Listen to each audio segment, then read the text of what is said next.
This is Larry Lessig. This is episode 3 of the podcast Another Way, season 8. We've been talking this season about the case that we're litigating right now to defend the initiative in Maine that ended SuperPACs in Maine. Today, we're going to talk to Courtney Hostetler, who is a lawyer at Free Speech for People.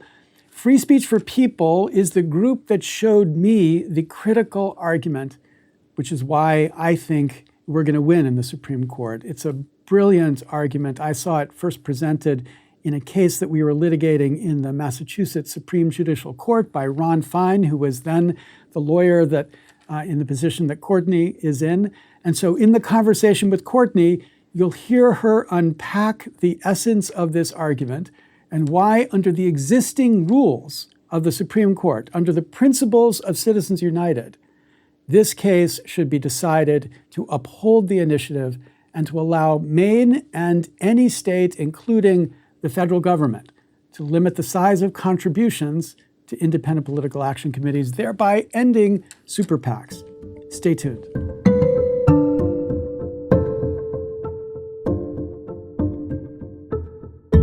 Courtney, thank you so much for helping us understand really what I think of as the critical part to this case. And it's appropriate that you help us understand that, because this is the work that Free Speech for People has done since this issue became an issue of litigation. Obviously, Free Speech for People as a group started just after Citizens United, really inspired to stand up after Citizens United to try to resolve the problem Citizens United created.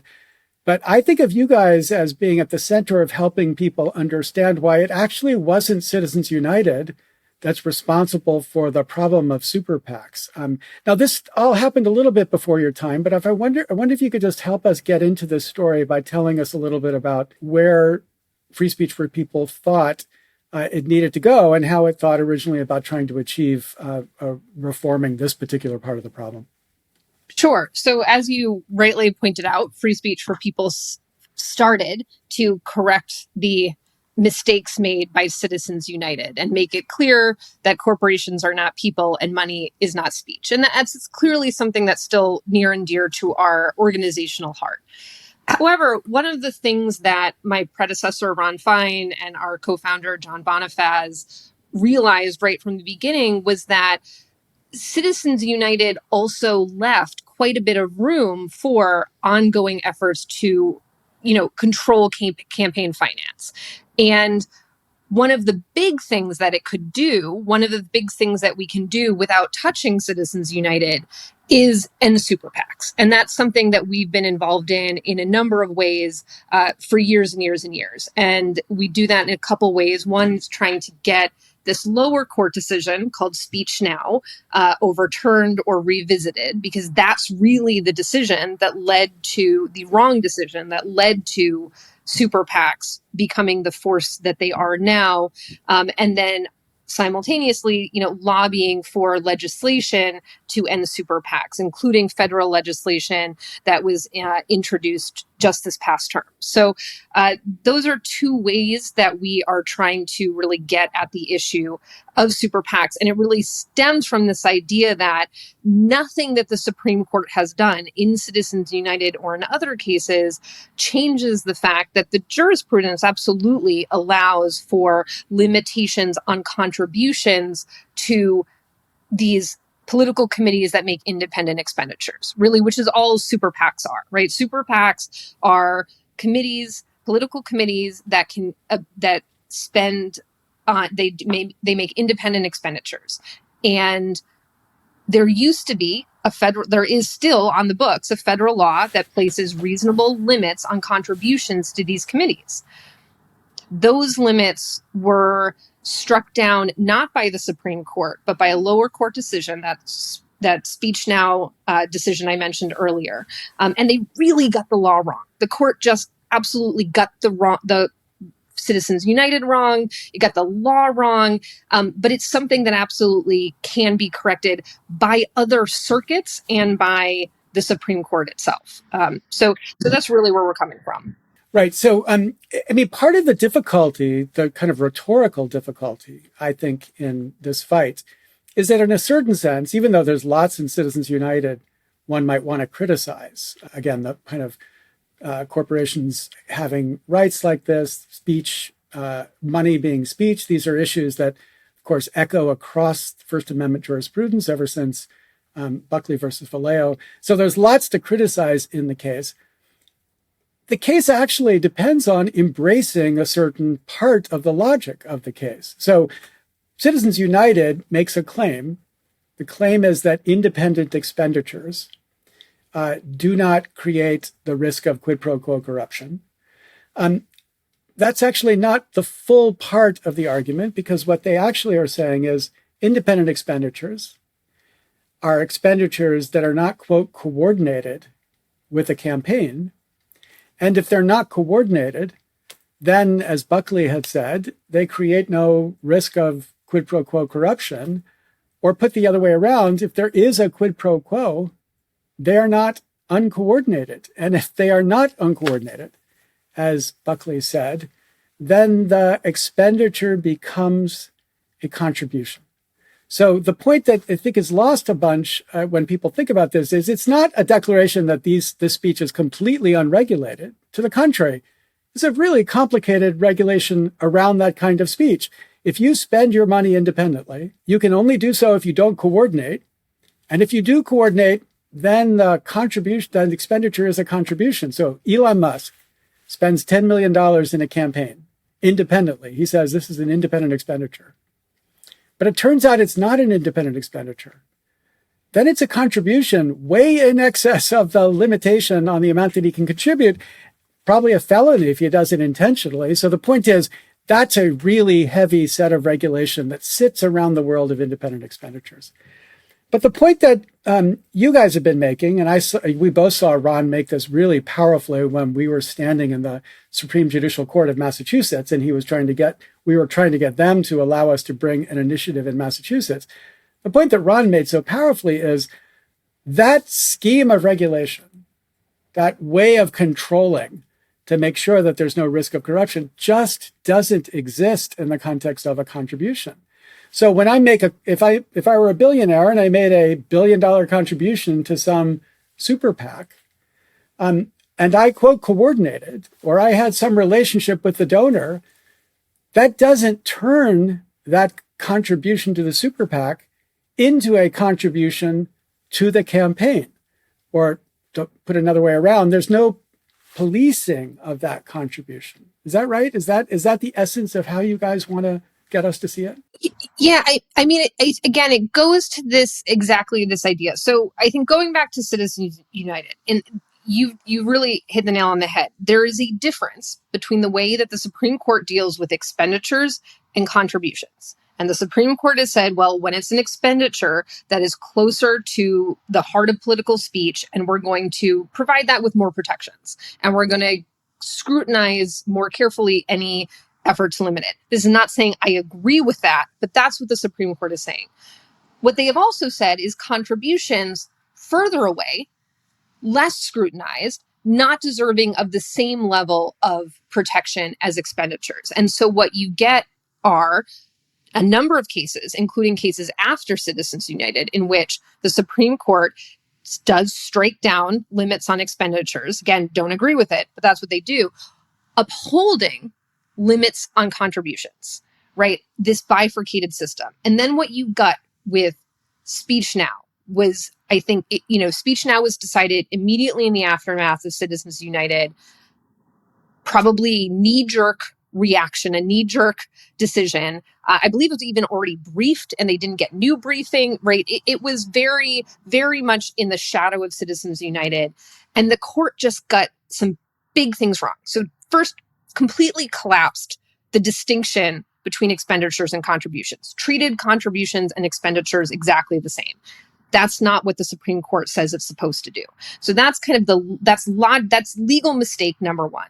And then the other big mistake it made was this just logical misunderstanding of how contributions work and why a contribution can lead to quid pro quo corruption and the appearance of quid pro quo corruption when the expenditure, at least theoretically doing some heavy lifting here, can't. As very accurately stated a couple minutes ago, Supreme Court said, well, it's independent. So if it's not coordinated, it can't lead to quid pro quo corruption because they're not allowed to be interacting with each other, right? You can't, right? So that's the Supreme Court's logic. I don't think it's great logic. I don't think it makes a lot of sense given what we know about how the world operates, but that's the logic.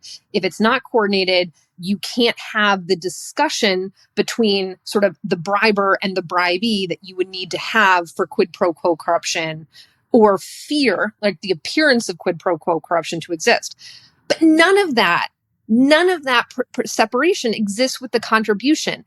None of the rules that limit or, so you have the super PAC doing the expenditures, right? They're making the independent expenditures there, right? Whoever is making the spending decisions for this super PAC has some anti-coordination rules they're supposed to follow. These rules are collapsing in the SEC, but maybe we'll save that for a conversation for another day. But they have these anti-coordination rules they're supposed to follow. So they're theoretically, allegedly, making independent decisions about how they want to express political speech. The person making contributions to that group has none of that. No, there's no regulation that stops them from coordinating with the candidate, from talking with the candidate, from making quid pro quo agreements with the candidate. Hey, we'll give you $1 million. We'll toss $1 million, $500 million into a super PAC that supports you. You know it supports you, right? It's run by your former campaign manager. You know it's going to support you. And the candidate and that contributor can have those conversations. Let's say, even assuming best intentions, the person in charge of the super PAC doesn't know that a quid pro quo, an illegal bribery agreement, gave them this donation that they're now using. They don't have to know. It's still illegal. If you were my city council, right, and I wanted you to do something, and you said, you know what, give $25,000 to the Red Cross. I'll do what you want. That's an illegal bribe. Federal law even says bribes to third parties, still bribes. It doesn't need to go to the candidate to be a bribe, right? And that's federal law. It's in a lot of the state bribery laws too. We know this is what happens, right? So that in fact, while the Speech Now court assumed, well, if an person making an independent expenditure is too far from the candidate, then certainly a person contributing to the entity making an independent expenditure must be even further from the candidate. Wildly wrong, and just simply not engaging with actually how these relationships work. And that's really what Speech Now got wrong, in addition to that kind of major legal issue of collapsing contributions and expenditures. So that's a big thing. Free speech for people is spending a lot of time really trying to parse that out and making sure that both, people, politicians, candidates, and, people who might support bills and ballot measures like the one in Maine really understand. Yeah. Now, I want to do something I don't typically do, but I want to defend Citizens United a little bit here, because I think it's important to understand the sense in which the court was describing these expenditures as independent, right? Because all of us, if you tell me Elon Musk has spent $10 million in a race and you tell me it's independent, my eyes are rolling. I'm like, yeah, no, it's not. Come on. You can't expect me to be that stupid. But what the court was not saying was, we've gone out in the world and we've looked at all these independent expenditures and we've determined that in fact, they were independent. What they were saying was, as a matter of logic, they are independent.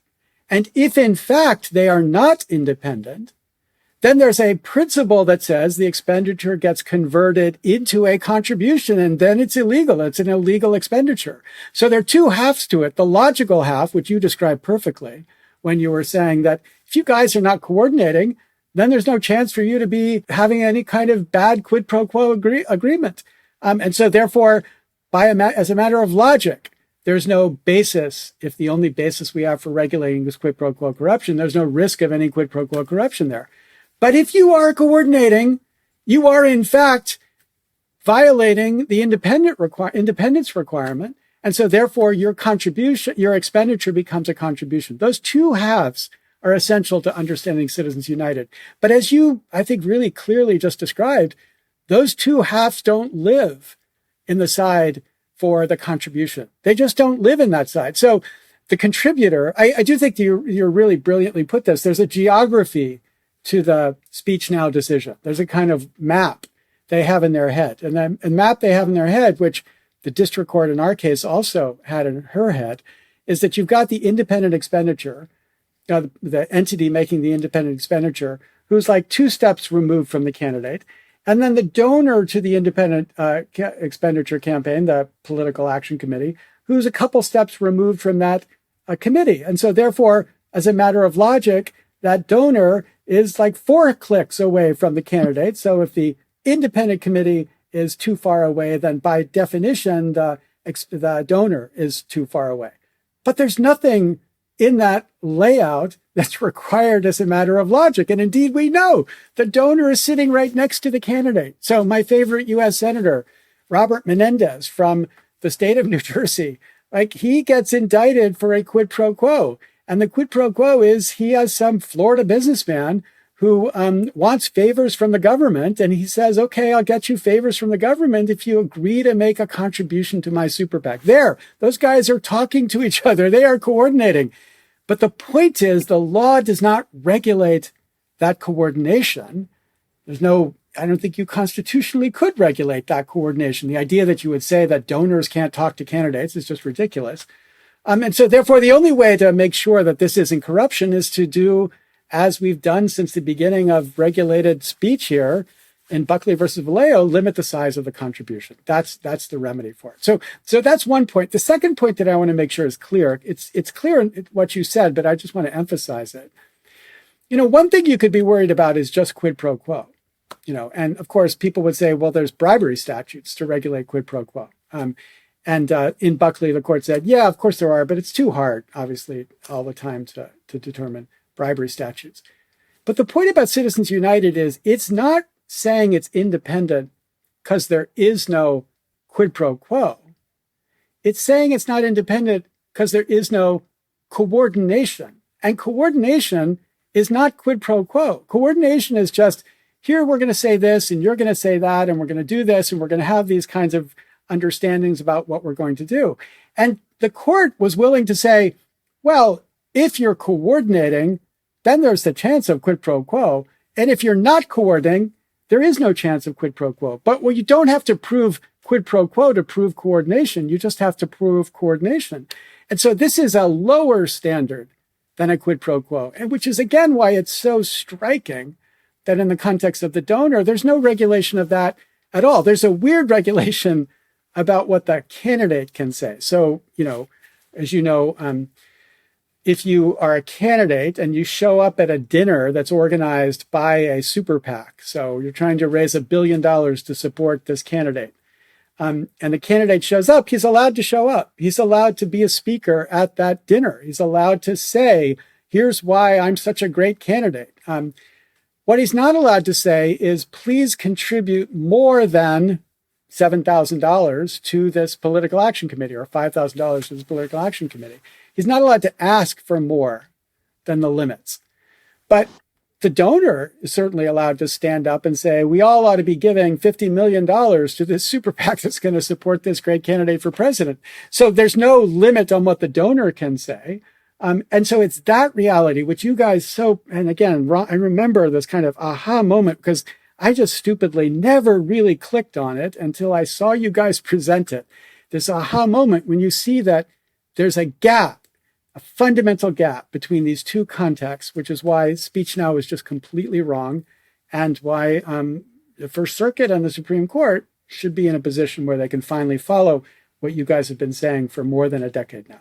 Absolutely. And to do so with the unfortunate knowledge that we've developed over the course of the last 15 years since Speech Now came down, which is that super PACs have enormous power, right? These are not folks out there and the candidate is sort of hoping, oh, well, these guys say they support me, so hopefully they'll stay on brand, right? They are sending their former campaign managers. Their campaign manager leaves them a month later, is leading a super PAC that is able to control unlimited amounts in contributions, right?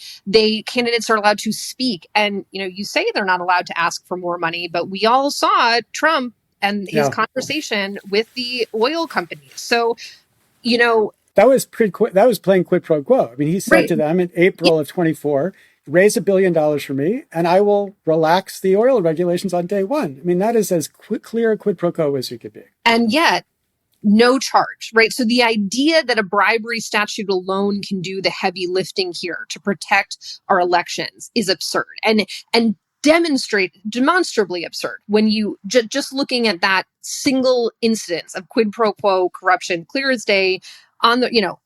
We have a record of it happening. So that is why, even if we stick with the Supreme Court's idea that the only state interest is blocking quid pro quo corruption or its appearance, that's enough. That's a clear. People aren't stupid. We know it's happening. We see it happen. We've heard it happening, and we know that the criminal statutes are not in a position to do the kind of lifting they would need to protect elections. Too much happens.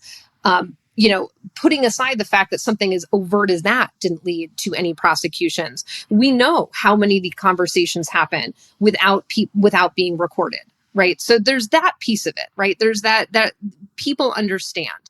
And then there's the piece of how powerful these are. There was a lot of talk and a lot of recognition in the 2024 election of how much campaign heavy lifting that these super PACs are doing. Campaigns are basically farming work out to super PACs. Super PACs are doing the mailings. They're doing door to door. They're doing the data collection, right? They're running the poll. They're running, polls ahead of elections. They're doing work that used to be the purview of campaigns. So there is a huge impetus. There's an incentive. There's an incentive for candidates who are interested in accepting bribes to get a much, much bigger bribe that goes to the super PAC that's doing half of their campaign work already, than to get, the much smaller bribe that could go directly to the candidate's own PAC, right? Yeah. So because it is unlimited. It is unlimited. Right. They can get $1 billion if they want from somebody who's willing to do that in exchange for the kind of policy that they want. Or maybe 10 people give, $1 million each to get, I don't know, the kind of oil regulation changes that they're hoping to get. That's the kind of thing that, however corrupt a politician is, however corrupt an industry or a person within an industry may be, there are limits to how much money they can give directly to the candidate through the candidate's PAC. But with these super PACs, they're unlimited, and they are intensely important right now to campaigns, especially these national campaigns, these federal campaigns, but also we're seeing it at the local levels too, where a lot, we're talking billions, right? You mentioned Elon Musk.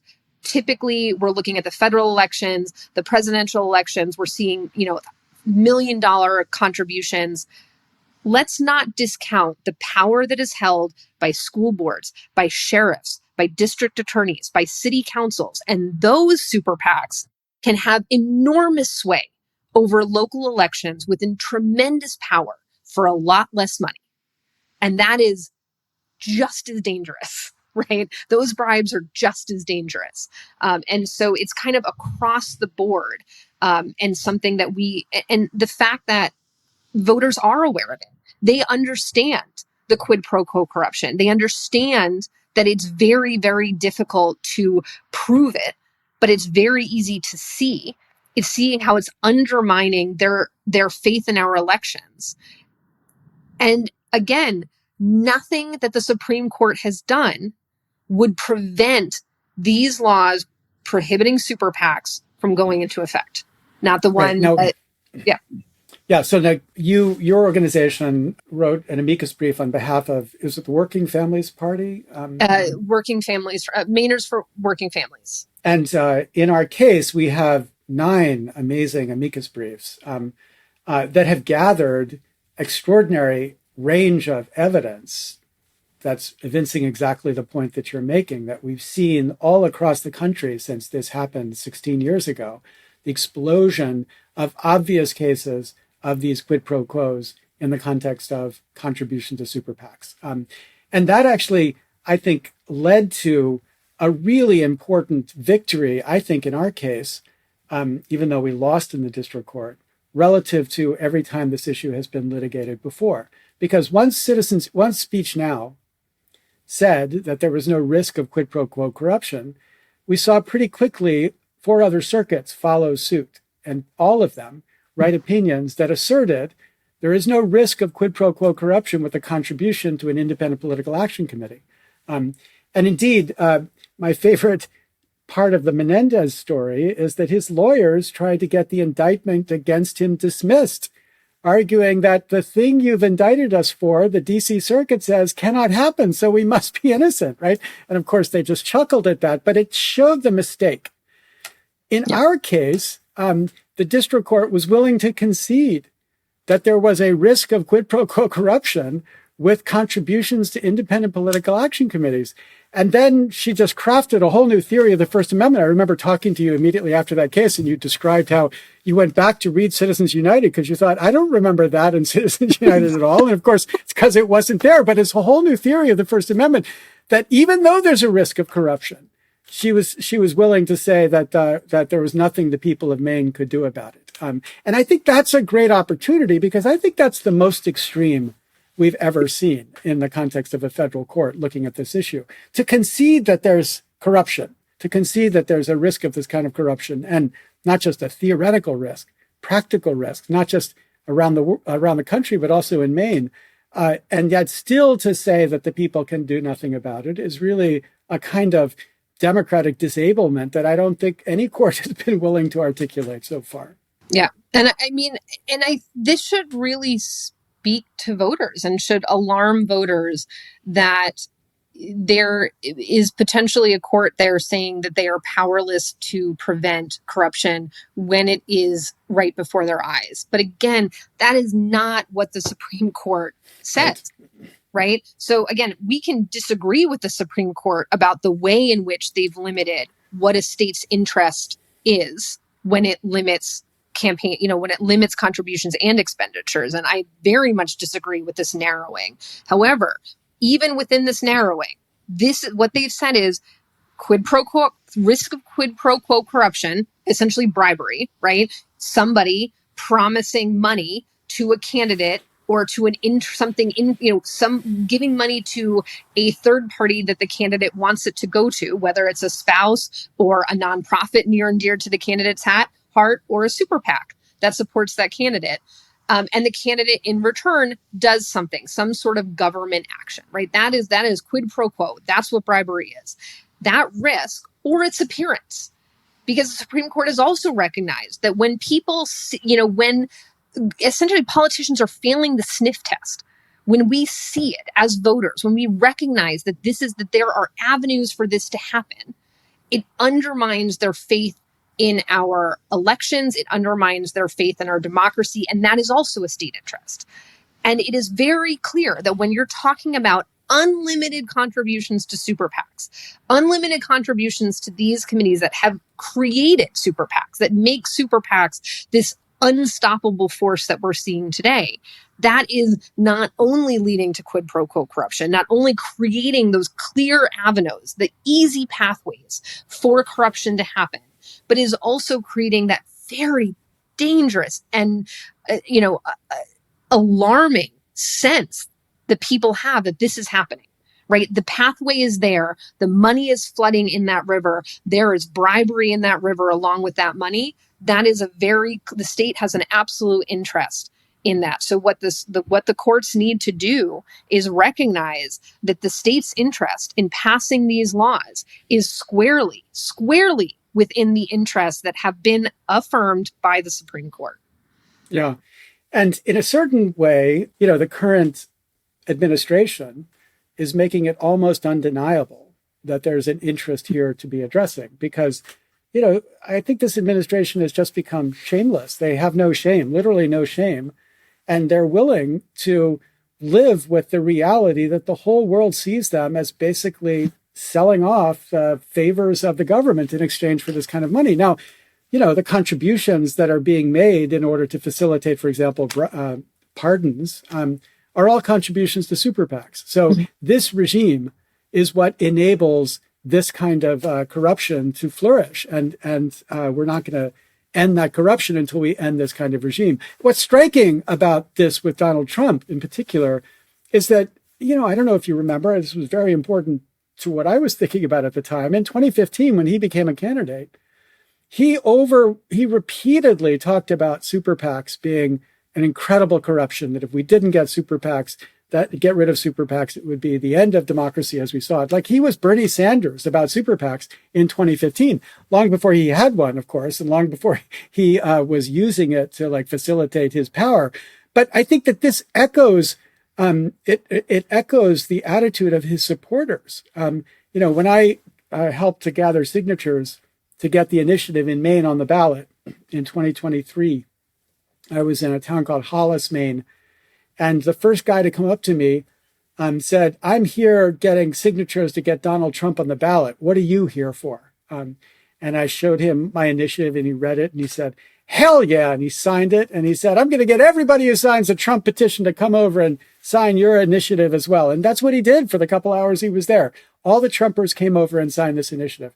And because this is as authentic to the MAGA base, I think, as it is to anybody on the left. This is the one issue which we are overwhelmingly in agreement about. Brennan Center just did an amazing study of polling here and found that literally it's in the 90% range right now, where we see this corruption. We think that something ought to be done about it, and SuperPACs are exactly that, which is why the second half of the test that you've, I think, powerfully articulated, the appearance of corruption part, is just unavoidable by the court. So the court can either say, we're throwing out all regulations, which of course they are always free to say, or they have got to apply their regulation consistently, and they've got to be able to allow the people of Maine to stop this channel of corruption. And if the people of Maine, then the people of the United States as well. Now, what's interesting about what Free Speech for People is doing is they're also supporting this bill. And I've been with John Bonifaz down in Washington trying to get support for this bill. If the Supreme Court follows through and does in fact tell us that even though Citizens United is good law, Speech Now is not good law, what would the consequence be at the federal level? I mean, assume they write the opinion in a way that makes it clear that Speech Now was just not correct. What would the status of SuperPACs be at the federal level? So there is a law, and I think what you're getting at is there is a law. Speech Now challenged a law, right? It wasn't a theoretical advisory opinion. Our courts don't do that.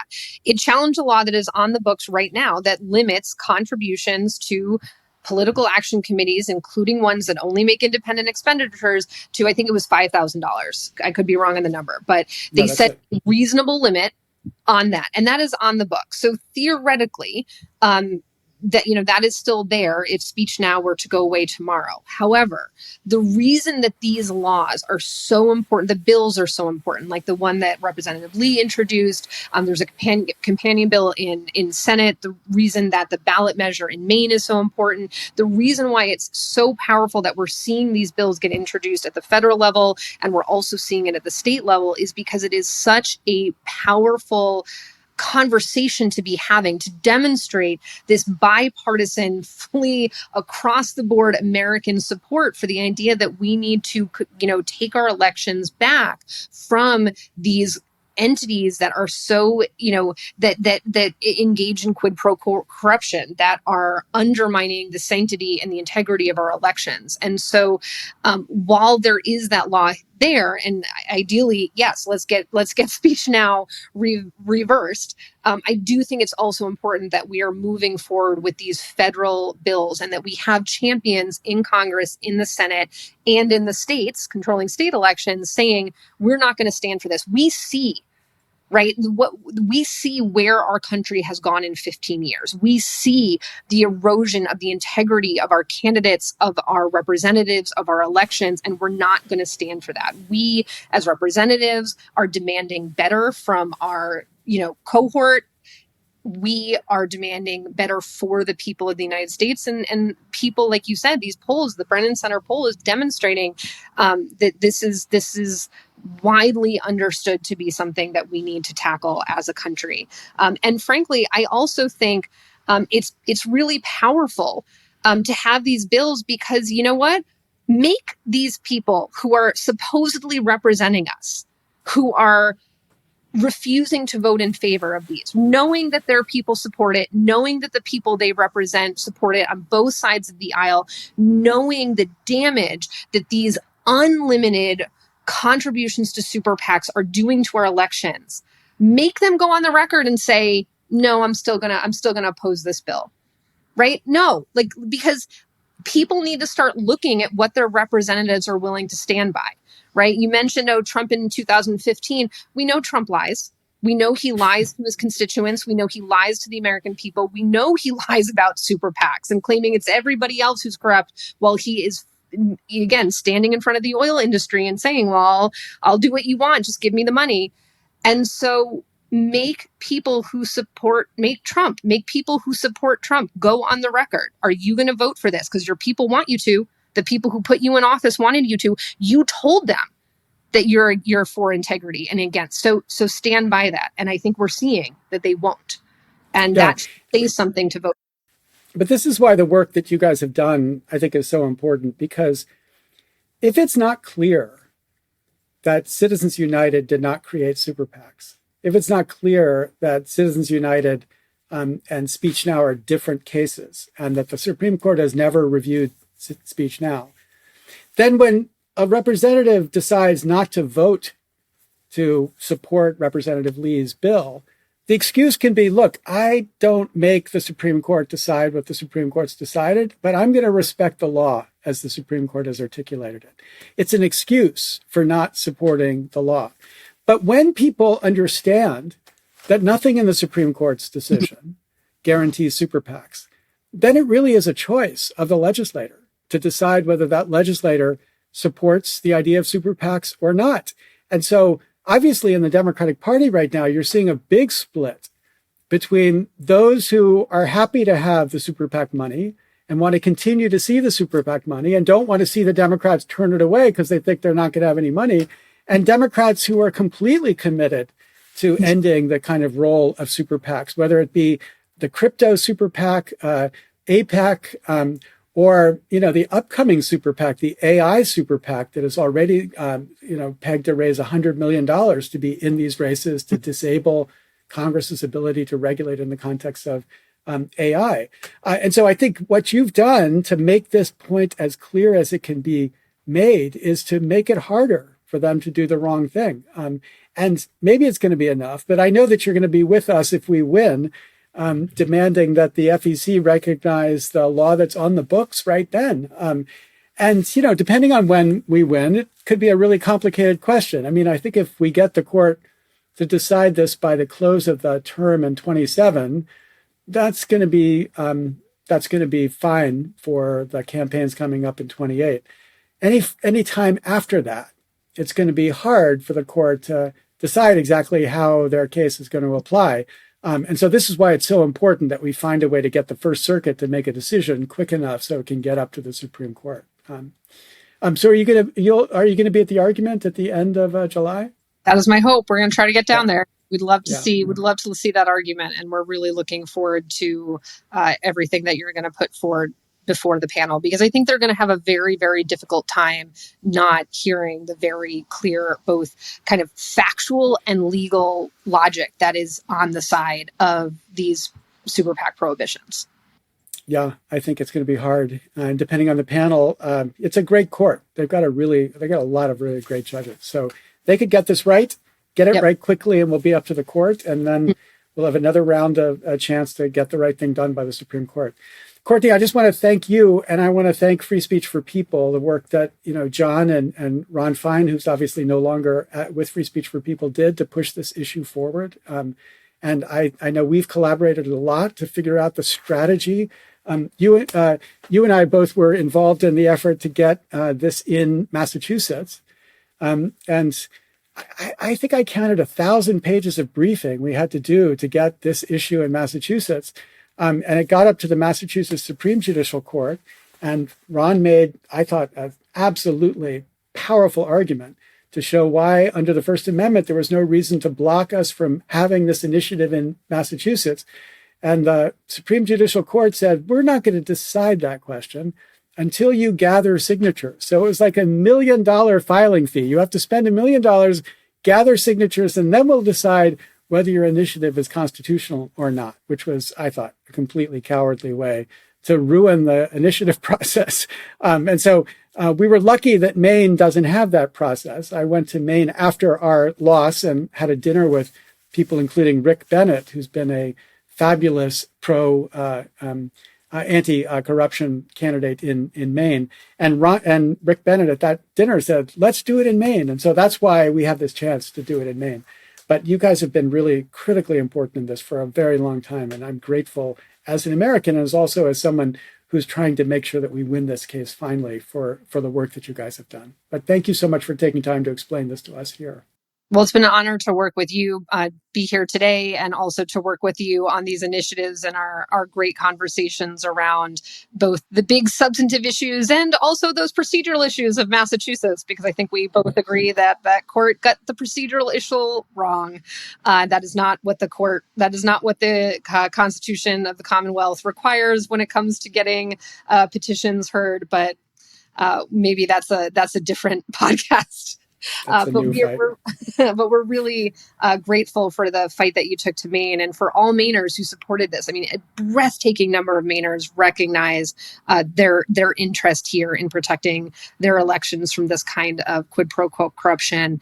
And we're grateful that they came out, and we're grateful for everything you're doing to protect this obviously popular and important ballot measure. And hopefully we'll see this build steam across the country. I'm grateful to you too. Thank you very much, Courtney. Thank you. That was episode 3 of the podcast Another Way with Courtney Hostetler. In episode 4, we're going to talk to Jonathan Gnepp, who is an historian at Stanford and a scholar in the original meaning of the Constitution. And he's going to help us understand exactly how the framers would have understood their First Amendment and whether their First Amendment would be violated by something like the Maine initiative. Stay tuned for that. I'm grateful to Josh Elstro for Elstro Productions producing these podcasts. You can find an audio version of these podcasts on any platform that carries podcasts and a video platform on YouTube. Thanks so much for listening and watching.